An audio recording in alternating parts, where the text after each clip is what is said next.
good morning. It is another episode of What's Your Story? And today we're chatting with certified hypnotherapist and wellness coach, Cheryl Shurtleff. Good morning, Cheryl. Good morning, Rebecca. I'm so excited to have you on the show because, for a number of reasons, which we'll get to in a minute. But first of all, I just wondered if you could give us an overview of what you do, Cheryl. Sure. Well, as a wellness coach and hypnotherapist, let me just say what I don't do, okay? Because that's where so many people have this vision of what a hypnotist or hypnotherapist is. I don't do any of the things that you see on TV in terms of stage shows and those sorts of things. My practice is based solely on, on the therapeutic value of hypnosis. So I help people who are looking to stop smoking, lose weight, and just their overall health, mental health, and well-being.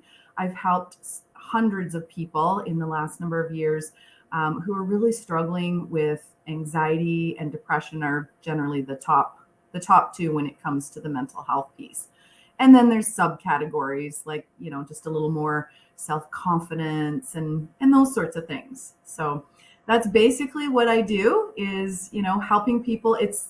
It boils down to helping them with their mindset, because that's the common thread that all of those have, right? Is it boils down to what we think and how we think.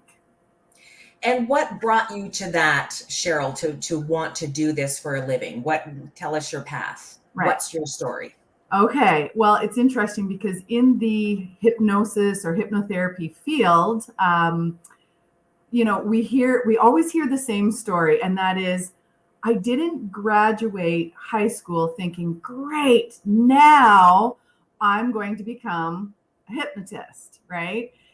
Not one of us in this field, and there's thousands and thousands of us all over the world, ever said that. So for me personally, my journey started back when I was in my early 30s, and I decided to go back to college. I'd already been there once in my late teens, and decided, in my 30s, I wanted to do something completely different than what I was doing.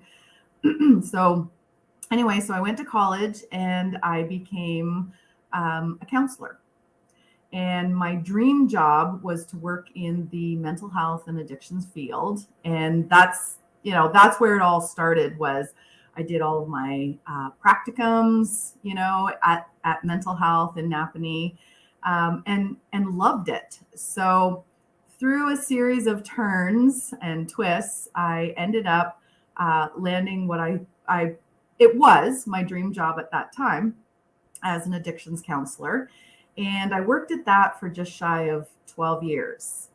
But the journey, we always think that our journeys are going to be, straightforward from A to B and so on.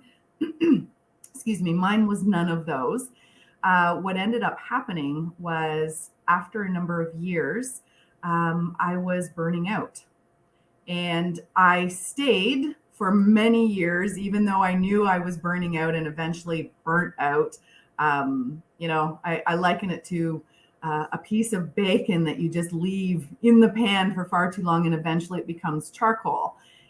And that's, by the time that I left that job, that's exactly where I was at. I was exhausted. I had nothing left to give anybody, including my family, my friends, and myself. So I decided to leave, that field.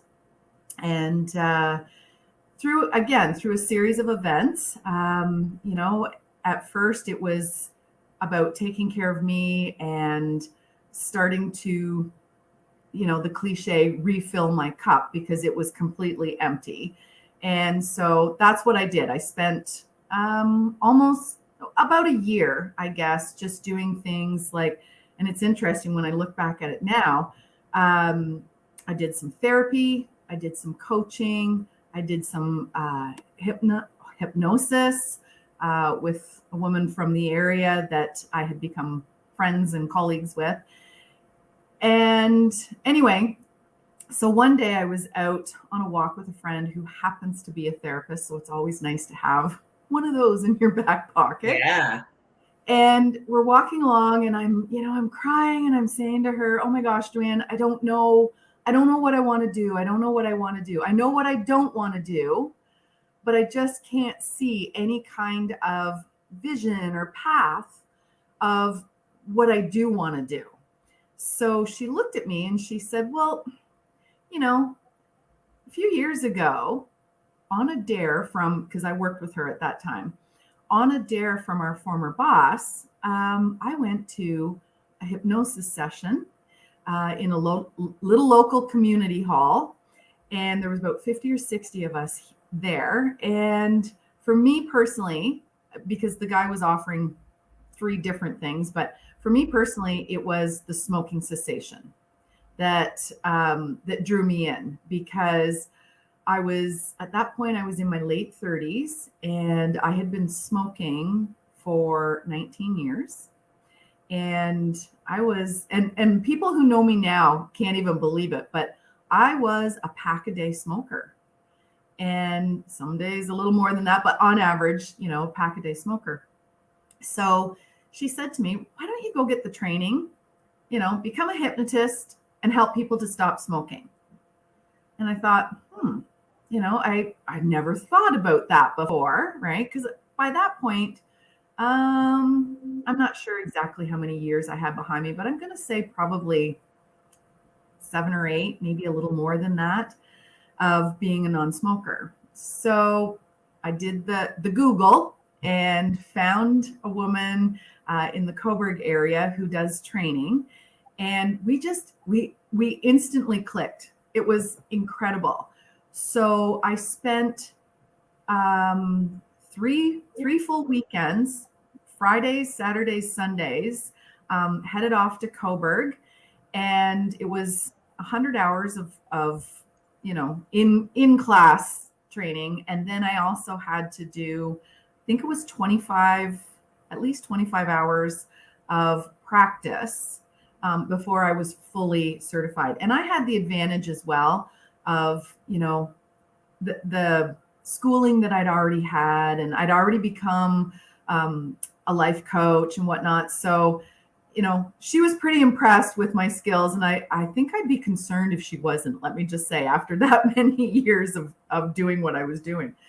So anyway, I got the certification, but I didn't immediately start my business. I still needed a little more time to just heal from, all of the trauma. It's called vicarious trauma that I had experienced sitting with people in trauma for many hours and many years. So several months went by, and I had the opportunity at that time to start a business.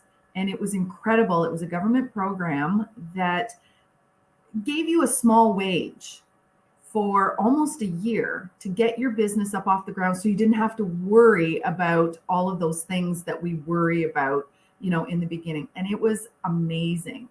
So I just started off,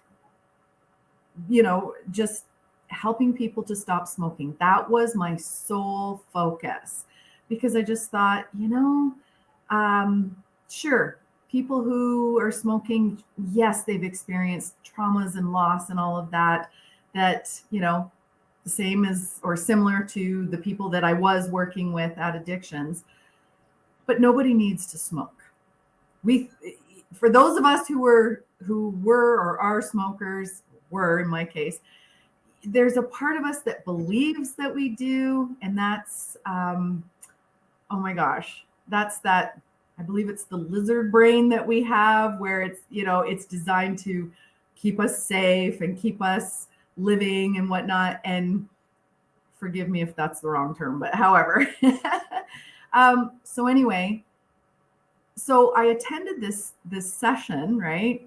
Going back a little bit. And it was so funny, because when I looked at it, especially after I got the training, where all of the things that I was taught that are vitally important when you're working with a client.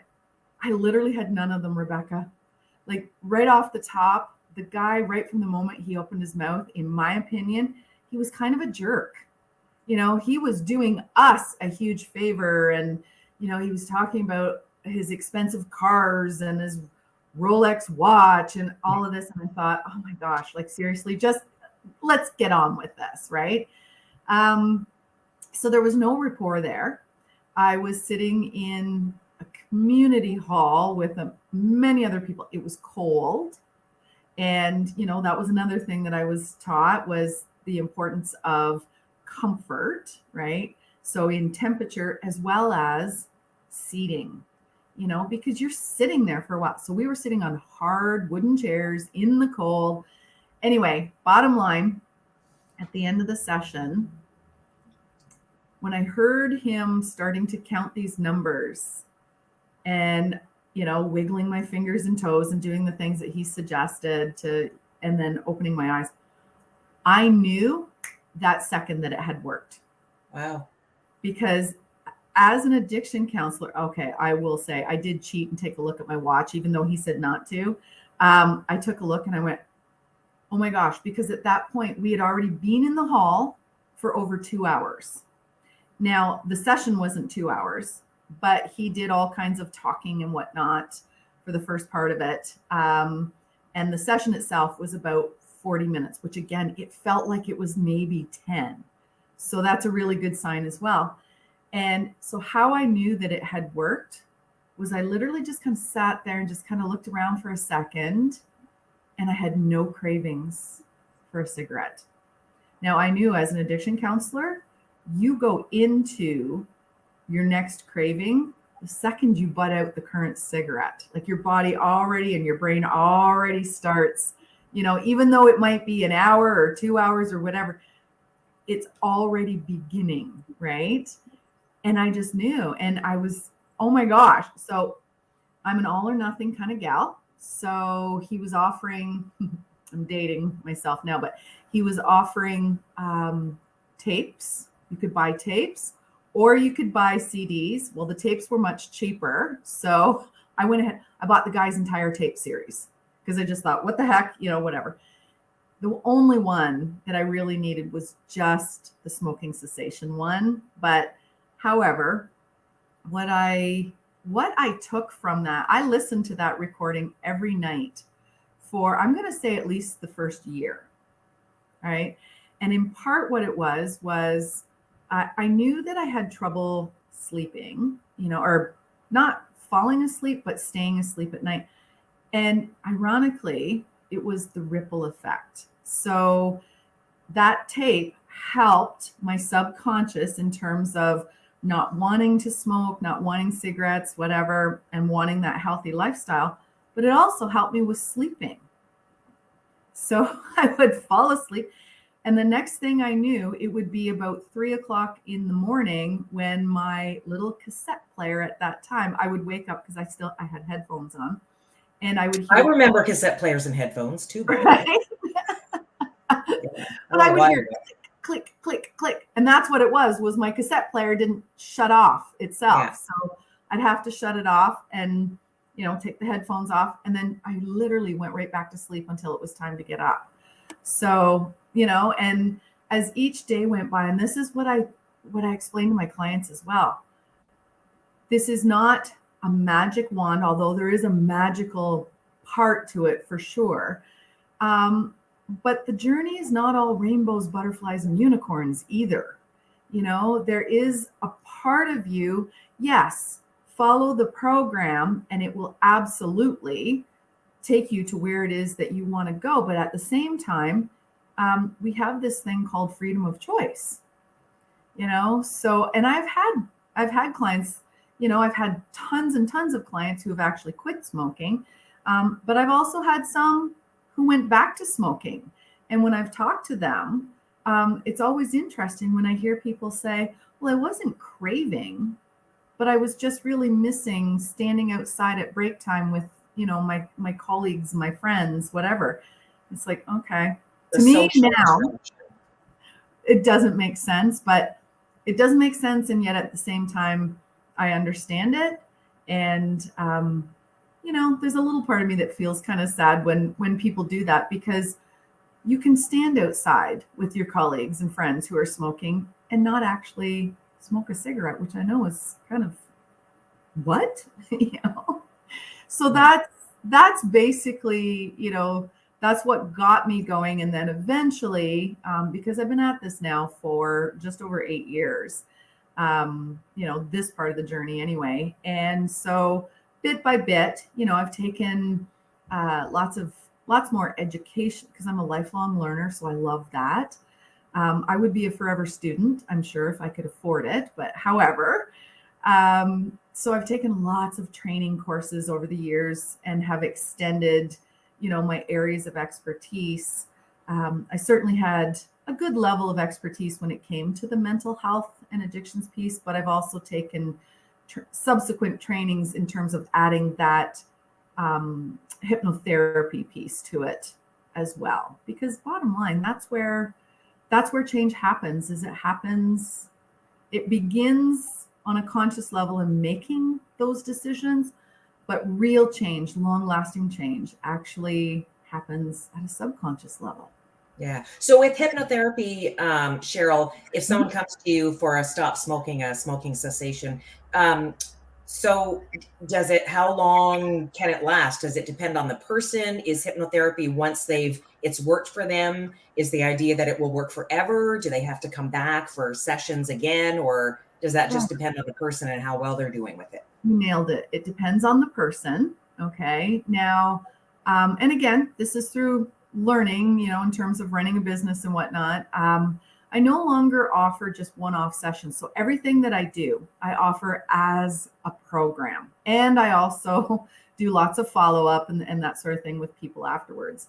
But when it comes to my people who want to stop smoking, I offer it as a 2-session program.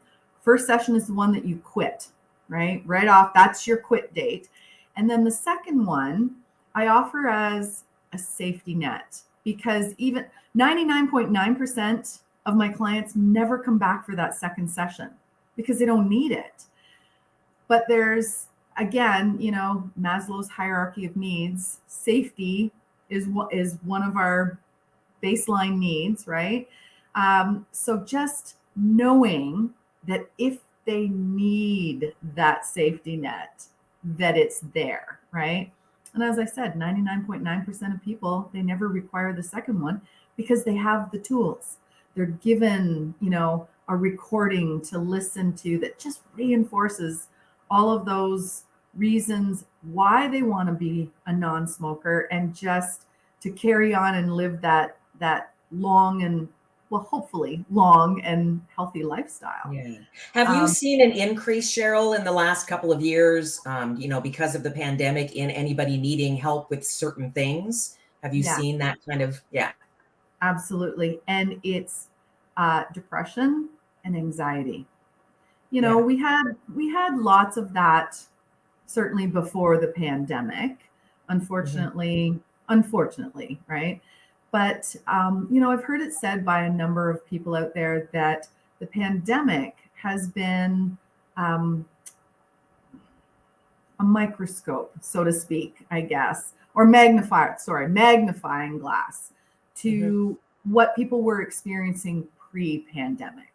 So if you were experiencing depression and anxiety before, this actually has just really, I want to say in some ways kind of blown that up, right to the forefront, right to the surface. Yes. People are struggling, and I don't think it matters who you are and what profession you're doing. We've had a lot of focus on frontline workers and whatnot, and absolutely, yes, they're struggling. I have friends and family who are frontline workers, but those of us who aren't necessarily the front line, so to speak, Rebecca, I think everybody's struggling in their own ways. Yeah, I agree. Absolutely. I feel it all the time. And I absolutely was one of those people before the pandemic who I had stress and all the normal things in my life that everybody would, I think, experience. But this has, as you said, sort of magnified it for me and just really stripped away so much that Yes. now I'm really clear on, oh my gosh, this drives me crazy and this drives me crazy and I can't do anything about it. Like right now, you just can't, except maybe to talk to somebody like you, Yes. right? Who can maybe help us understand what we're going through a little bit better. So with that in mind, Cheryl, right now, this time of year is a tough time of year to begin with, right? It's the winter, it's dark and really cold. This morning, it was like -20, I think, out here, right? We can't get out for as much as we were before for walks. And I mean, obviously, it's good to exercise and do all those things, but Yes. not everybody feels like it all the time. I got a bottle of wine back here behind me, and I'm just waiting for a wine hour to start so I can have a glass. Right? So what are some ways, I don't want to suggest we need wine, obviously, Right. for safety, but what are the healthy ways that we can help ourselves? Right. And again, you've nailed some of them for sure. We'll just set the wine aside just for the Yes, moment. for sure. Okay. And it's still closed. I haven't opened it yet. It's early. And it's funny, I've been seeing the memes on Facebook where you're on a Zoom call or whatever. So you just you blow on your cup to make it look like you've got something hot in there, and it's 9:30 in the morning and it's actually a cup of wine. But that can lead to a whole other series of problems, let's just say. Yeah. And you know what? Here's the thing. We are intelligent people. And we have heard there's nothing new out there. We've heard all of the same things over and over, pre-pandemic as well as, during, is yes, it's important to eat healthy. It's important to exercise, every day. And when I'm talking to my clients about exercise, I don't even use that word, because honestly, there's so many negative connotations around it. Yeah. That you have to join a gym or it has to hurt or whatever. Absolutely not. I talk about body movement. That might be because we know we're very sedentary these days, most of us sitting in a chair for how many hours a day. Even if that means just getting up and, taking a stretch, we have to do those sorts of things. But however, so I jotted down some notes to try to hopefully add to what it is that people have heard. And, maybe there's a little nugget in there. And when I was looking at my notes, I realized that I have a common thread running through the whole thing. And that is, it's about connection.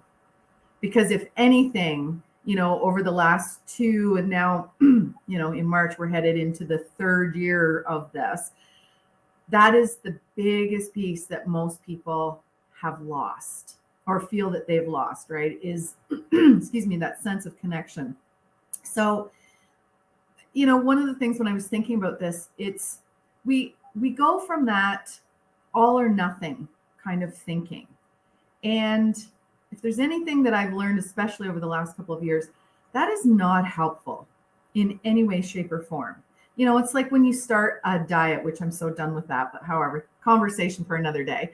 And people instantly think that when you start the diet, like, if you haven't lost that 50 pounds in the first week, well, this isn't working. And they get so hard on themselves. And that's where coming back to, let's just start by taking some baby steps, right? In terms of connection. Now, where we're at right now, yes, things are starting to open up again. And I think a lot of people that I've been talking to, certainly over the last week or so, they are feeling a little better. And I think it's that, that relief and release that, contrary to what's going on out there in the news and whatnot, which that's another one of my tips, shut the news off, shut the social media off. Because honestly, it's not serving any of us. It's okay. Get your news, maybe from my FM at 8:00 in the morning, right? Yes.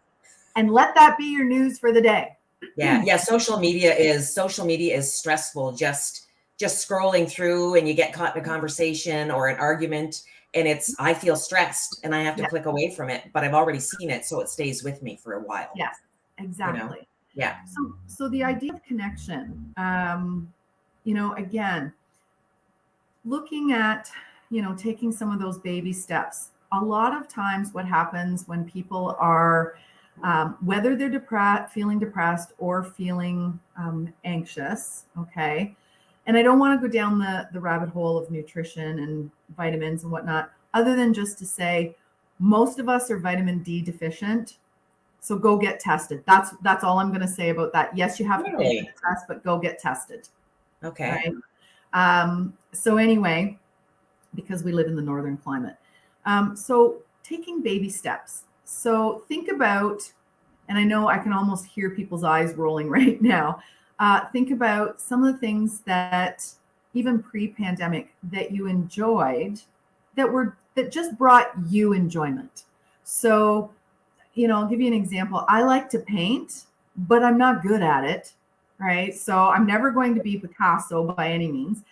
But I've found, especially with the dark days and whatnot, if I go on YouTube, and this is where I'm saying take baby steps. I'm not saying, get your canvas out, get your paints out.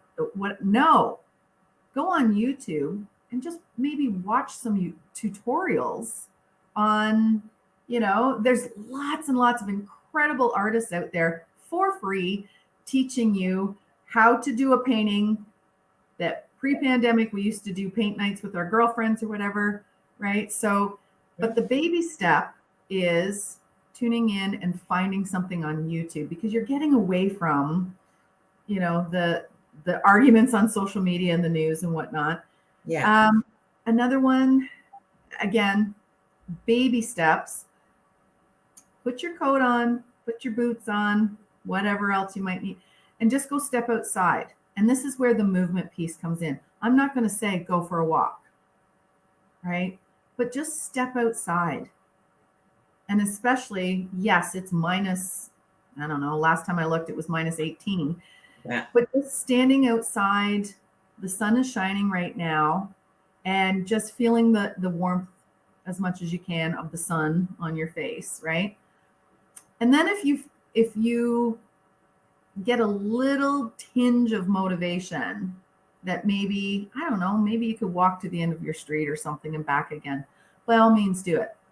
If not, go back inside. But you've got a little bit of outside air, sunshine. Good. So that, again, that's connecting. Yeah. It's connecting to something outside of us. The next one is about connecting back to ourselves, because that's one that I think, Rebecca, most of us now, we live from inside our heads, and we've disconnected from our bodies, right? And, we've got this incredible source of different senses. And that's where, again, coming back to the idea of connection, it's, tuning in and actually tasting what it is that you're eating, and not just eating for the purpose of emotions or boredom, or, well, again, that's an emotion, or even just to, your stomach's growling and you're hungry and so you eat, but really actually paying attention, nurturing yourself and nourishing yourself. Noticing, again, this is not rocket science, but in terms of being really kind to yourself, a bubble bath is not going to take away your depression, your anxiety, or whatever, but it can offer you a little bit of release, a little bit of relief, right?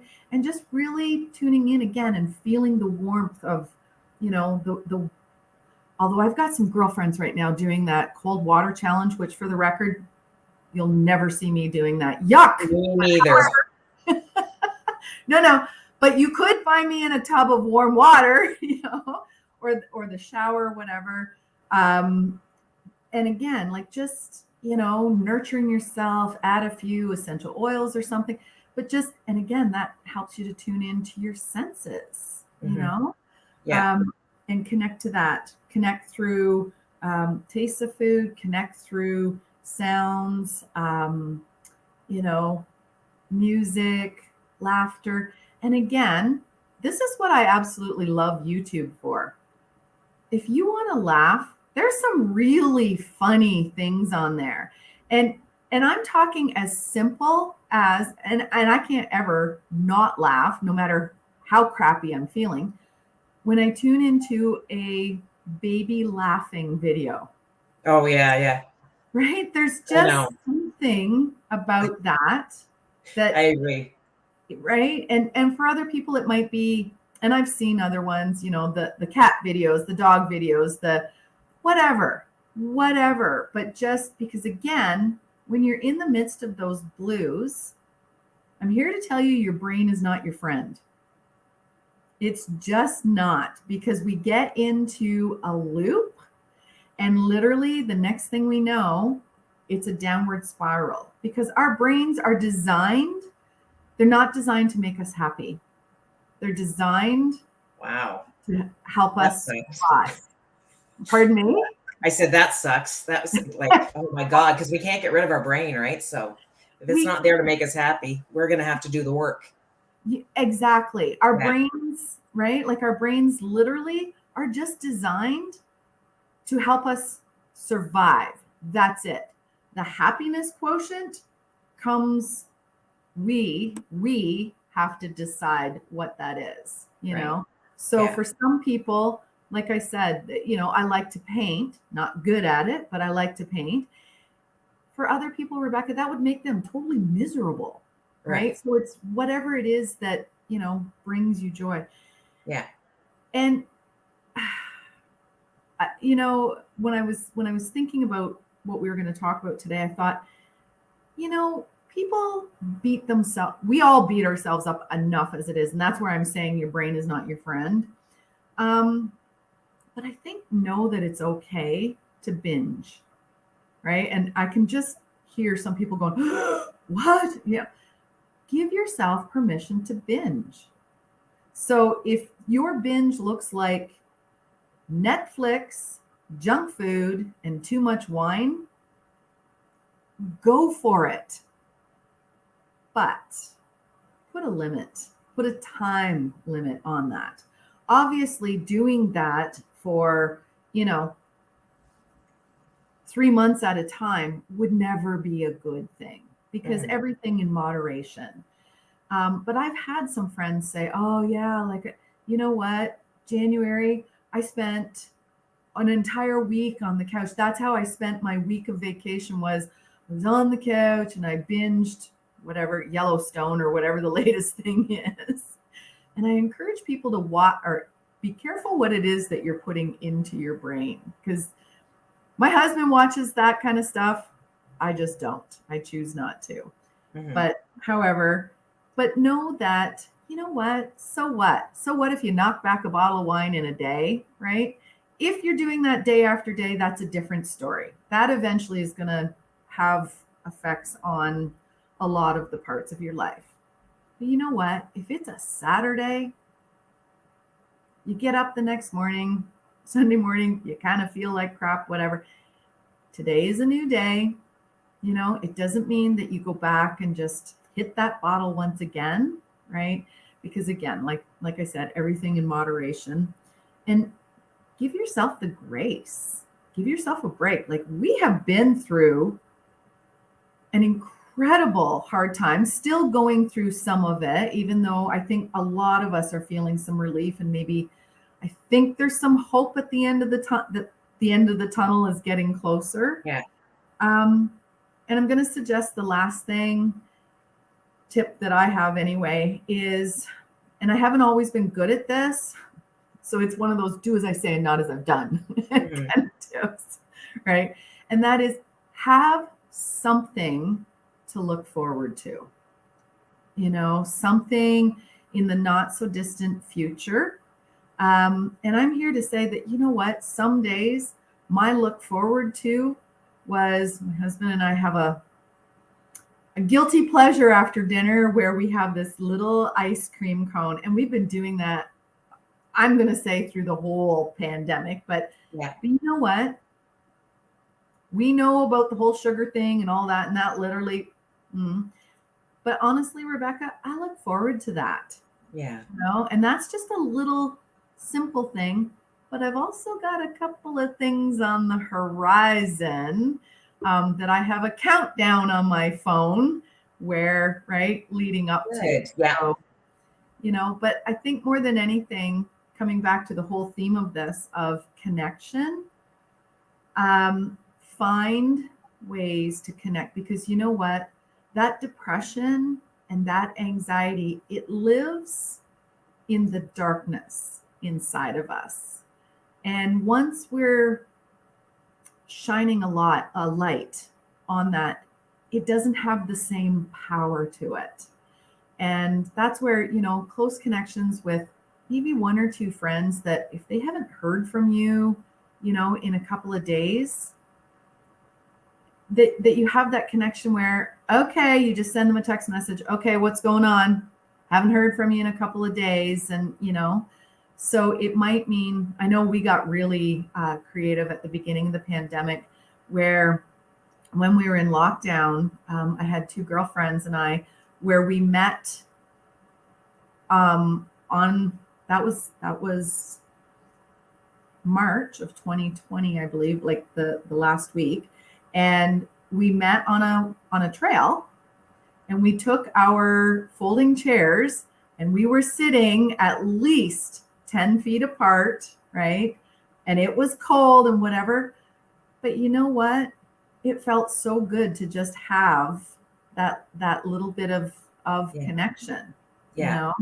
Well, I know even for me, Cheryl, during like when we've had lockdowns and whatnot, and we weren't able to go into restaurants, which again we are now, which has been a nice relief for those of us who do want to go into the restaurants again. That's been great, just to be in a place for me where there are people around me who are just chatting. I don't even have to know them. That's okay. But just that sense of people around me, right? Because I'm kind of a loner. I'm a homebody. I love to be home and do my own thing. Don't get me wrong. But every now and then, I look so forward to just meeting a friend, like a loaf and ale, at the waterfront, and have a glass of wine and chat and know there's people around us and that life is going on, right? Because I think when we're isolated at home so much, it's sometimes you forget there are people out there. Yeah. Oh, absolutely. And I'm on the other end of the spectrum, where I am an extreme extrovert. So, there were days pre-pandemic where, if I wasn't seeing clients face to face, because now my business has completely moved online. Mm-hmm. And I'm really grateful for technology, let me just say, but right. Yeah. But however, I would, when I was working on things, I would take my laptop, go to a coffee shop. And like you just said, Rebecca, even though I'm focused and I'm working on things, having people around me, hearing laughter, hearing, people chattering and whatnot. And I love coffee. So, right, all of that is my ideal workspace, right? Yes. And to not have had that over the last couple of years, I'll admit I have grieved. Like, that has been a loss for me. I gave up my brick and mortar office, and there have been times where absolutely, like, I have grieved the loss of those things, and would find myself starting to get stuck in that, and then literally be like, oh, okay, I can feel it, and it's okay, and know that it's okay. And then what? Right. So some of those tips that I talked about earlier, I've done all of those at one time or another, and sometimes layering them. But, yeah. And I think too, my best friend and I were just talking about this yesterday, about, different kinds of friends and different kinds of relationships. And we were talking about, Brene Brown talks about container friends, right? And they're the ones that you can tell them anything and it goes no further. And, I've got a couple of friends that are absolutely like that, where, those dark days when they would reach out, I could be honest and say, you know what, I'm so low right now. And that's why you're not hearing from me, because I don't want to be the so-called Debbie Downer, Yeah. right? Yeah. And those are the times where you need your friends the most. Yeah. You know? Absolutely. And you know, I think about with Valentine's Day coming up tomorrow, you know, for a lot of people, that is an awful day. I'm just saying, like, you know, the commercialism that has happened. And oh, hey Bonnie, I know Bonnie. Oh, um hi, Bonnie. Thanks for watching. the commercialism that's happened, you know, with the whole Valentine's thing and whatnot. So you know what I'm going to suggest is show yourself some love. You know, Yeah. you know, especially if you're single or whatever, um, whether it's order some nice takeout and have a friend or two over, or jump online, or, you know, whatever. But Yeah. it's time for us to show ourselves some love. It really is. And Yeah. grace. Absolutely. Yeah, I agree, Cheryl. And with connecting for me, because I'm a kind of a online kind of person, I like connecting too this way. I look forward. I've just been doing this for 3 weekends now, but I was so looking forward to talking to you today. The last two guests I had the last 2 weekends, I was so excited before the show, because I know that I'll be connecting with somebody. And I'm here in my kitchen all by myself, but I feel now that I've talked to a friend today. I've been chatting with you, and it just, for me, that's been a great way to reach out to and connect with other people, just doing this. For sure. And Yeah. you know, let me just say, Rebecca, I watched and listened to at the same time both of your first two shows. They're incredible. They're incredible. So please keep doing what you're doing. This is great. You know, Sunday morning coffee, you can show up, you know, in your jammies, whatever, and you know, just enjoy some really good conversation, I think. Just saying. Yeah. Thank you so much. I appreciate that, Cheryl. And I appreciate you being a guest on the show. And I will continue it because it's just something fun and helps me connect. And I feel so good about it. So it Oh, will continue. So thank you so much for all your amazing tips on wellness this time of year, any time of year. It's been really helpful. And I hope it's helped people who are watching too. So thank you awesome. so much. Thanks, Rebecca. Thank you. And have a great day and happy Valentine's Day tomorrow. Thank you. And thank you to your audience as well. Thanks, Cheryl. Talk to you soon. Bye. Oh, and one further thing, I will put the links to your, I see you have wellness360.ca at the bottom of your, that's great. And so I will put a link to that as well at the bottom of our video for people viewing it in the future to see too. Great. Thank you. Thank you. And thank you, Bonnie. Have a great day yourself. Thanks. Thanks, Bonnie. Bye. Bye, everybody.